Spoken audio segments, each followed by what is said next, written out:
walirraa fagaanne kunoo dugda garaa taane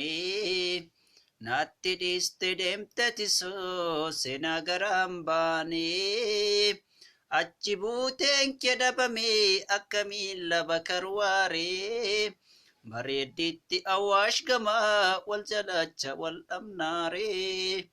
achi buuteen kee dhabame akkamiin laba karwaare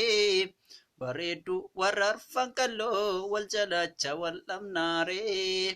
wal dhabnaare wal dhabnaare wal dhabnaare akkamitti wal dhabnaare haroon haramayya goguus maqaan goguun taatu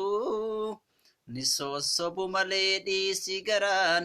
sobun taatu aradda hararge keessa sumaaf marmaara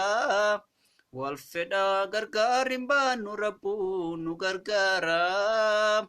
dhaqee gara mul'ata warra handiyya gafaanaan abshirnaan jedhan jarri ani sabdii godhadheen si barbacha jabaadhe hayyummaa qaban jarri natti miteesson kee jiroo mawwadaayi si dhabeen jiraadhu wallaahi bilillaahi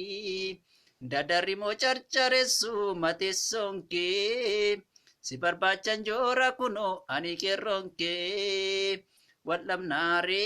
wal dhabnaare wal dhabnaare akkamitti wal dhabnaare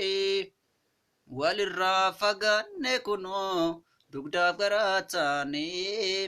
naatti dhiiste deemte tisoo seenaa garaan baane achi buuteen kee dhabame akkamiin laba karwaare bareeddu warra arfan qalloo wal jalacha wal dhabnaare achi buuteen kee dhabame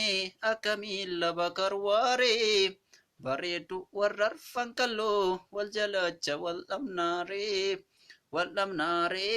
wal dhabnaare wal dhabnaare akkamitti wal dhabnaare diinni jaalala keeti diina miti beeka iccitii jireenya kootis barsumaan naaf beeka dhaqee gara mul'ata warra handiyya gafaanaan abshirnaan jedhan jarri ani sabdii godhadheen si barbacha jabaadhe hayyummaa qaban jarri natti miteesson kee jiroo mawwadaayi si dhabeen jiraadhu wallaahi bilillaahi dadarri moo carcareessu mateesson kee si barbachan joora kunoo ani qeerroon kee